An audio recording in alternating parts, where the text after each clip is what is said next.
It's almost August, you know. We've had our midsummer day, and now we're beginning to think of the end of summer soon.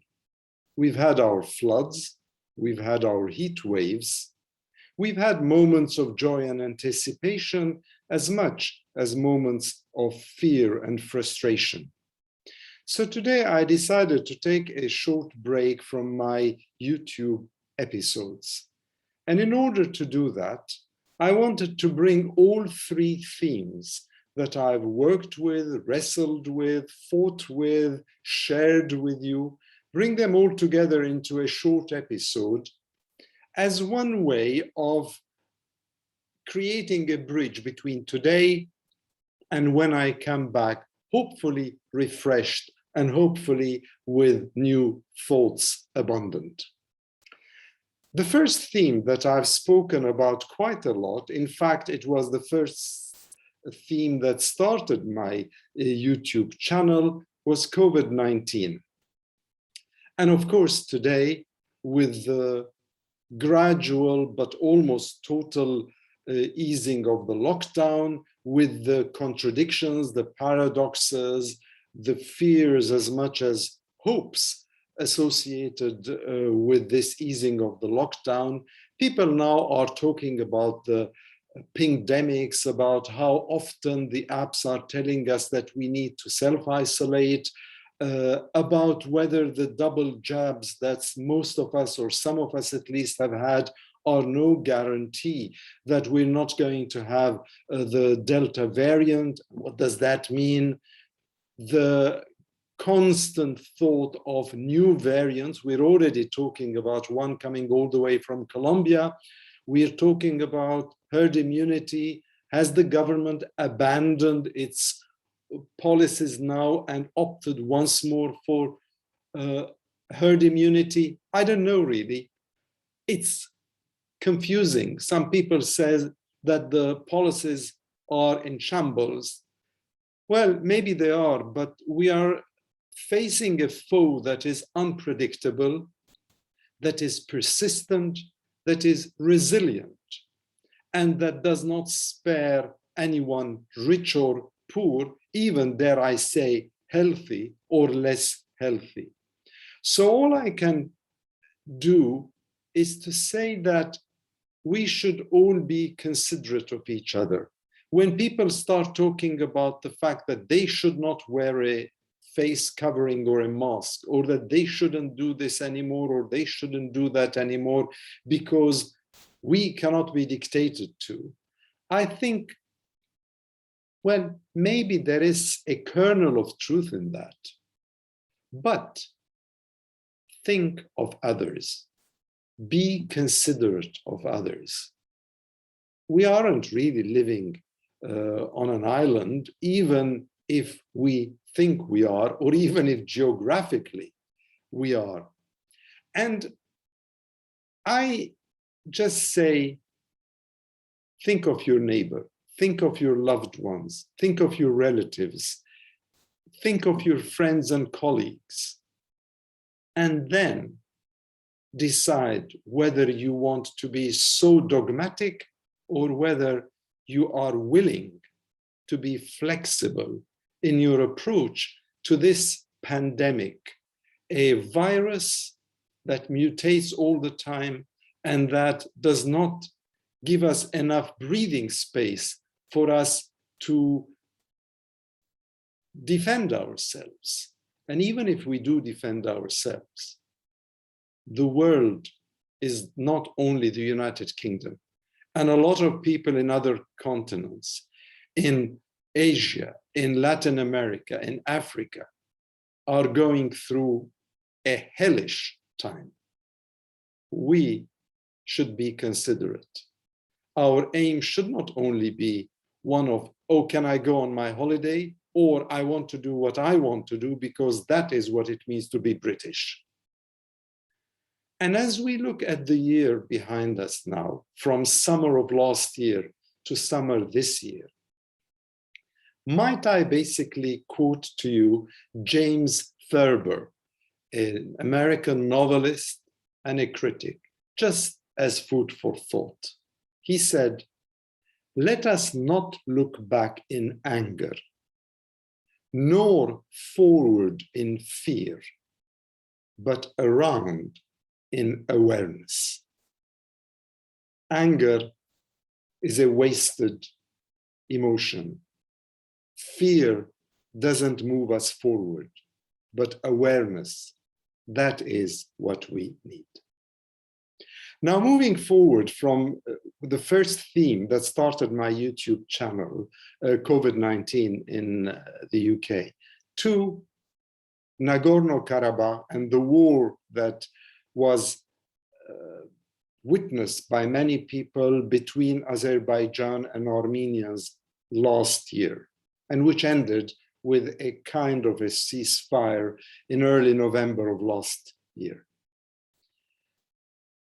I've spoken a lot about that. I've spoken a lot about that, trying to be objective, trying to be rational, trying to be political, and trying to think what's the best way forward for a region that is pretty much a tinderbox, but also for Armenians who tasted the bitter, bitter taste of defeat from that war, and who are now yet struggling with that defeat. What I would say today, to sum it up again before I take my short break, is not to analyze again, is not to talk about this or that, when will the new government be sworn in, what is happening with this encroachment on this border, what about territorial integrity, what about self-determination. All this has been said quite eloquently by a lot of people, and I'm sure more people will say things about it in summer and after summer. But I only think of 2 points that I would like to make here. The first one is, please, let us, Armenians, have less diatribe, less angry reflections upon each other's thoughts. Let us be inclusive. Let us understand that we might have different opinions, but at the end of the day, we are Armenian. And I'm speaking as one from this community, that we need to be more inclusive, more understanding of the other. And as we try to do that, perhaps the one thought that is still key in my head today is the 200 or so prisoners of war, Armenian prisoners of war, who are still in prison in Azerbaijan, or those who are missing in action. Let us think of them as well. And as I think of Nagorno-Karabakh, of the dismemberment of the enclave, of what the future might or might not hold, let me also, as I did with COVID-19, leave you with another food for thought. And this one is not from an American novelist, but it is by no other than Dostoevsky in The Idiot. Vile as I am, I don't believe in the wagons that bring bread to humanity. For the wagons that bring bread to humanity, many coldly exclude part of humanity from enjoying what is brought. I think this is a very powerful food for thought from Dostoevsky.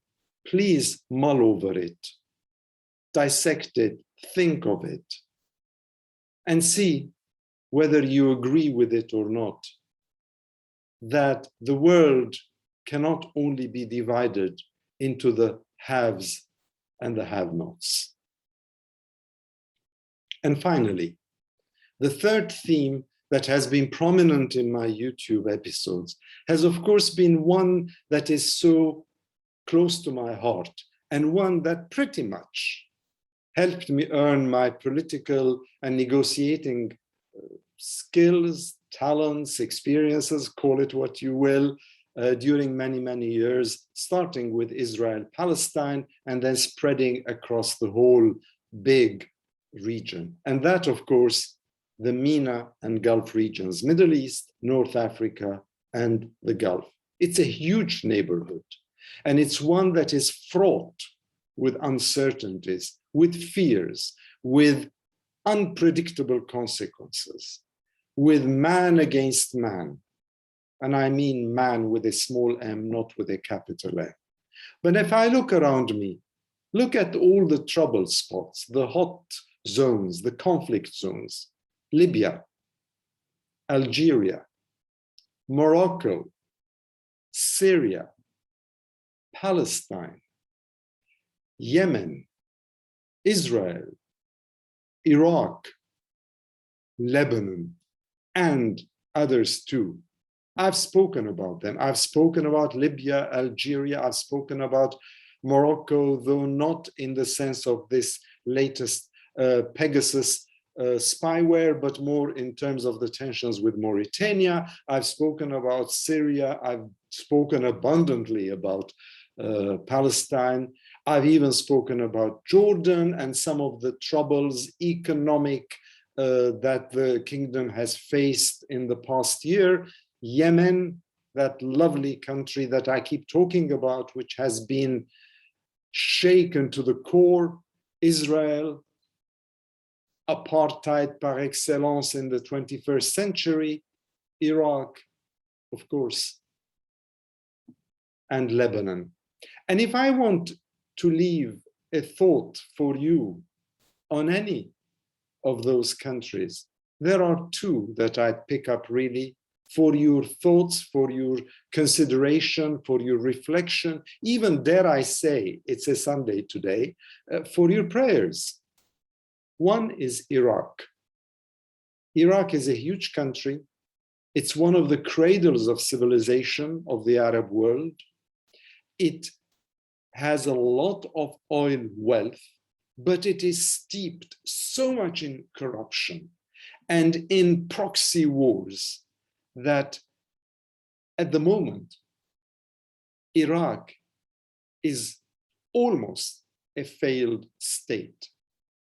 Whether the Americans withdraw or not their 2,500 presence in the country, whether the popular mobilization forces impose their will or not, whether Iran manages to steer Iraqi foreign policy or not, all that is secondary to the fact that Iraq is a wonderful place that I discovered many, many years ago when I was working on humanitarian issues with the Middle East Council of Churches.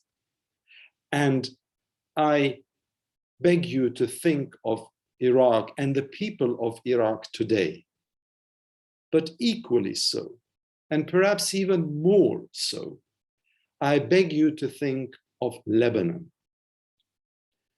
a country that has run out of medicines, that is running out of electricity, that is running out of drinking water, that is running out of food, a country that is pretty much today a failed state.